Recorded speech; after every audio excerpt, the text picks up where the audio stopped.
Good afternoon, ladies and gentlemen. I'm Raymond Dahlman. This is the Liberty Call for Thursday, March 24th, 2022.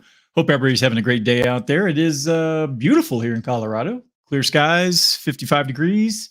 It is quite nice. The snow is slowly melting off my property, which is very, very nice. Hope everyone had a great day so far. It's Cougar Day. Woohoo! Cougars are playing, the U of H is playing Arizona tonight, probably around 8 o'clock Mountain Time, 9 o'clock Central. So for all my Cougar fans out there, be sure to tune in. I think it's on TBS, if I remember correctly. So I have it set to record. So for my March Madness guys, woohoo, go Cougs. All right. So, well, if it's your first time watching, please hit the subscribe button, give me a thumbs up. And, if you're on the other platforms, please give me a subscribe and please share with friends and family. I'd greatly appreciate it. Let's go ahead and take a peek and see how the markets did today. So pretty good day if you're only looking at indexes. The Dow Jones was up 1.02%, closing at 34,707. S&P 500 up 1.43, closing at 4520. NASDAQ was up 1.93%, closing at 14,191. Small caps are up 0.71. The VIX was down 8.06%, closing at 2167. The other exchanges here in the Americas, Canada was flat. Brazil was up 136. Mexico was up 1.25. Going to Europe, looks like it was kind of just a flat day. Germany flat. UK was flat, France down 0.39, Euro stocks down 0.15, Netherlands down 0.13, Spain down 0.28, and then we got a couple of these are in positive numbers, up about 0.5%, Portugal, Switzerland, and Italy. So, all right, looks like the Russian exchanges are back open. The MOEX was up 4.37% today. And the RTSI is down 9. So kind of a mixed. I don't know a lot about those two exchanges, so I couldn't really give you an idea of what those are made up of. All right, kind of mixed through Western Asia. Nothing too high or too low in any one direction. Australia was down or up 1.12. New Zealand down 0.65.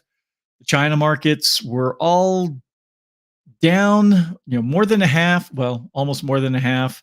And then the Hong Kong index was down 0.94. So kind of a mixed day all around. Looks like domestically here in the U.S. exchanges were indexes did a lot better. So again, we will see where things are headed.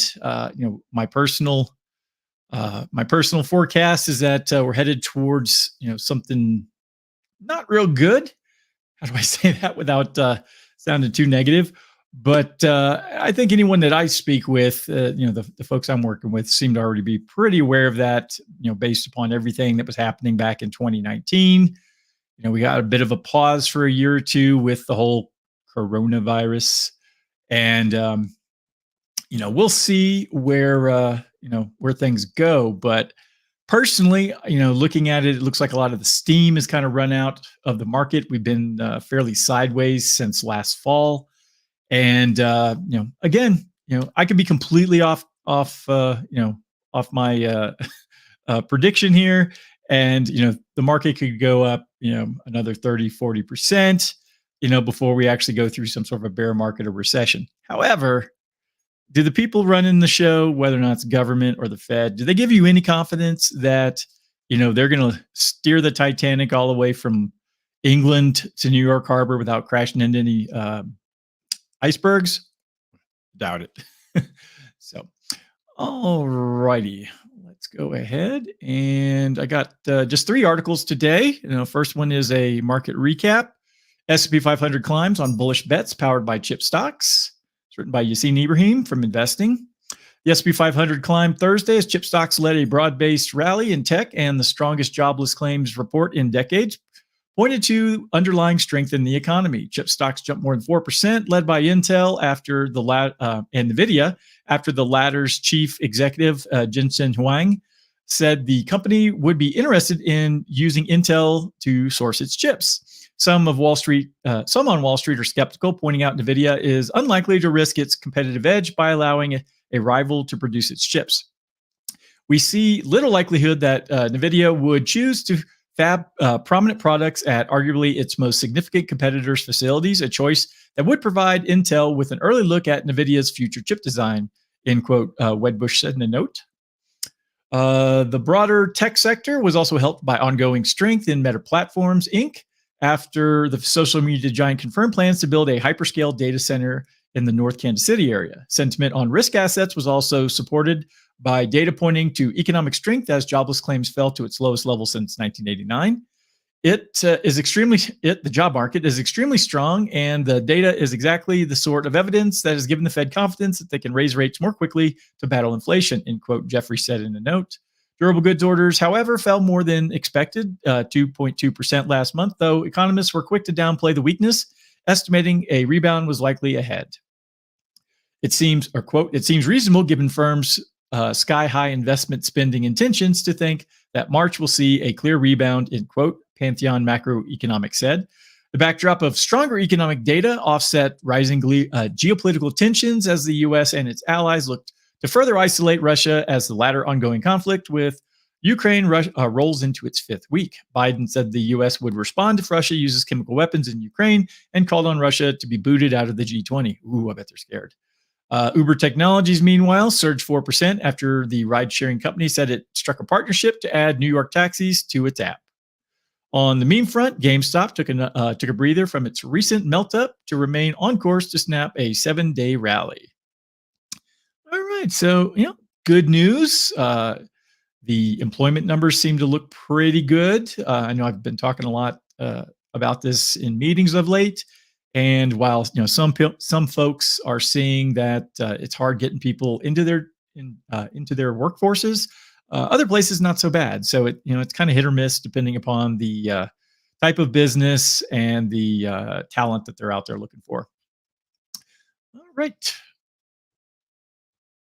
Next article: U.S. weekly jobless claims dropped to lowest level since 1969. Written by Lucia Mutakani from Reuters. The number of Americans filing new claims for jobless benefits dropped to a 52.5-year low last week, while unemployment rolls continued to shrink, pointing to a rapid diminishing labor market slack that will keep boosting wage inflation.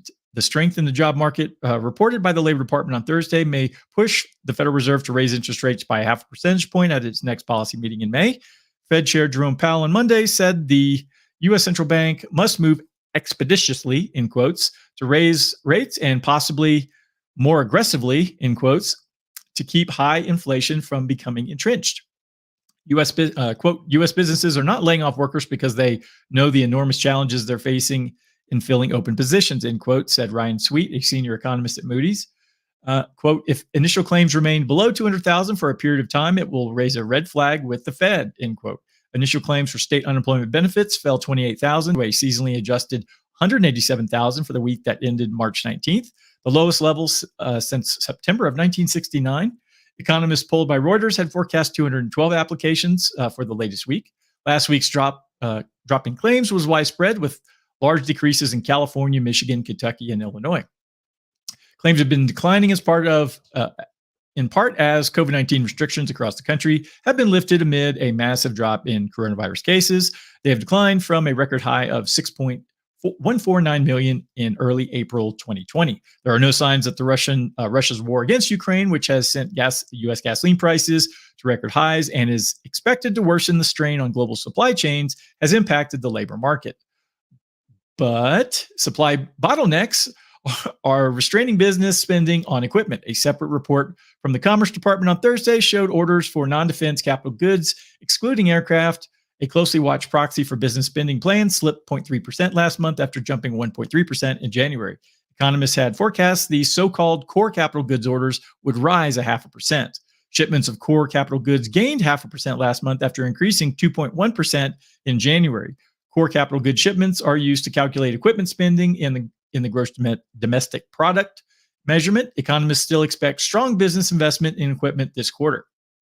Quote, it's possible that the February declines represent a shift in businesses' intentions for CapEx, but the February figures also may just reflect noise in the monthly data, end quote, said Daniel Silver, an economist at JP Morgan. Quote, we think real equipment spending is on track for strong growth in the first quarter, even with related price increases offsetting some of the nominal gains, end quote. U.S. stocks rebounded from a sharp drop on Wednesday. The dollar rose against a basket of currencies. Prices of U.S. treasuries fell. Companies are desperate for workers. There were 11.3 million job openings at the end of January, with a record 1.8 open positions per unemployed person. This misalignment between demand for labor and supply is boosting wage growth, which is providing some cushion to households against the soaring gasoline prices, as well as feeding into high inflation. The claims report also shows the number of people receiving benefits after an initial week of aid decreased 67,000 to 1.35 million during the week that ended March 12th, the lowest since January of 1970. The so-called continued claims data covered the period during which the government surveyed households for March's unemployment rate. Continued claims declined sharply between February and March survey periods. The unemployment rate fell to a two-year low of 3.8% in February. Quote, these data suggest that the March unemployment situation report is likely to be similar to recent reports, which have shown strong job growth and continuing declines in the unemployment rate, end quote, said Conrad DeQuatros, senior economist advisor at Brean Capital. So a little more detail on the job front here in the U.S. So things look pretty good. My biggest worry, or maybe not worry, but concern, is just looking at the number of employed Americans out there. We still haven't eclipsed where we were two winters ago, coming or starting into the pandemic. So we'll see. I'd like to see more people back to work, but it does look fairly good that the employment numbers, at least on percentage wise, look fairly good. All right, last article I got here has to do with what Russia's doing and how they're pricing their oil. Putin wants the West to defeat the purpose of its own sanctions. Let's go ahead and jump into this. Vladimir Putin is insisting that 48 hostile nations, in quotes, the US, the UK, and the EU members among them, pay for Russian gas in rubles. The demand is more than provocation. It's a strategy to force the West to dilute the effects of its own sanctions on Moscow. In 2021, these hostile nations paid roughly $69 billion for gas from Gazprom, the Russian state-owned company. To make a similar scale of payments this year, countries would have to procure around 6 to 7 trillion rubles. In a meeting with officials on March 23rd, Putin told the Central Bank of Russia to figure out how these ruble payments can be made. In doing so, Putin dug into the other front of the Ukraine conflict, the financial front with the West. But his move also fits into a larger mosaic of efforts by several countries to challenge the hegemony of major Western currencies like the dollar and the euro, the kind of hegemony that is making paying of sanctions on Russia possible in the first place. As yet, most of these hostile nations, in quotes, buying Russian energy have few options but to continue their purchases. To make payments in rubles, these gas purchasers will have to buy the currency first, either from the Central Bank of Russia or on the foreign exchange market. If the demand for rubles steadily increases as a result, the drastic fall in the currency's value will halt and even reverse. Even after Putin made his announcement, the ruble gained 7% against the dollar. Dealing directly with the sanctioned Central Bank of Russia will be a fraught process, even though countries like the U.S. have, for now, left energy transactions out of the list of sanctions, and buying rubles on the market will involve finding non-sanctioned Russian banks with which to conduct these transactions.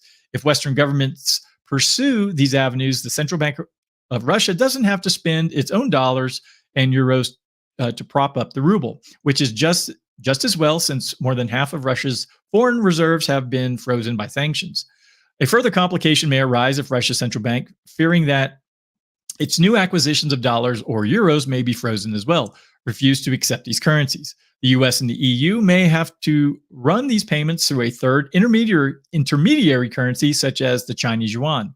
Another way for Western nations to acquire rubles would be to sell goods and services to Russia in return for ruble payments. But at the moment, though, sanctions make financial transactions behind most such sales unlawful. So, this may not seem like a big deal to just the general public, but for those of us,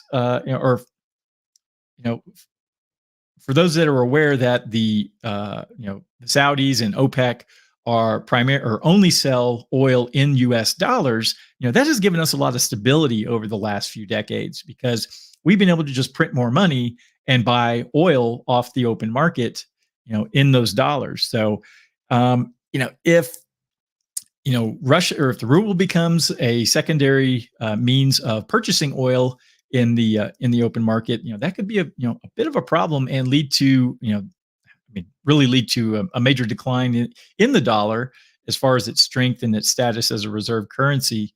Um, and I'd heard, because I guess a week or two back, there was chatter about President Xi of China talking with the Saudis about having a petro yuan, but I just don't really see that happening. I mean, the rumor is that the Chinese are always devaluing their currency, so pegging it to oil, unfortunately, they wouldn't be able to inflate their currency at the same pace that we have here in the U.S. So, or they would have to reduce it to actually keep some stability in the oil market. So, again, this could be just one more little piece that will eventually be the demise of the dollar. But hey, we'll see. Too soon to tell right now. But things are getting a little spicy out there. So keep your head up. Keep your head on a swivel. That's what my coaches always said growing up. And same thing when I was on the Navy or in the Navy on the flight deck. Keep your head on a swivel so you don't walk into a propeller and lose your melon. So. All right. Well, that's everything I had for today. Kept it short and sweet. I'm a bit tired. I had a sick puppy all night. This guy back here over my shoulder, he got into the bag of dog food yesterday and ate probably half his weight in kibble, and then was sick all. Well, he was okay. He was kind of lethargic yesterday afternoon, but last night he was barfing all night. So I got to bed about 4:00 and had to be on the phone this morning at 9 a.m. So I'm not feeling real chipper today. So anyways, all right. Well, that's everything I had. So hope everyone has a great night. And I will be back tomorrow with the weekly wrap up for Friday. So hope everyone has a great day and go Cougs.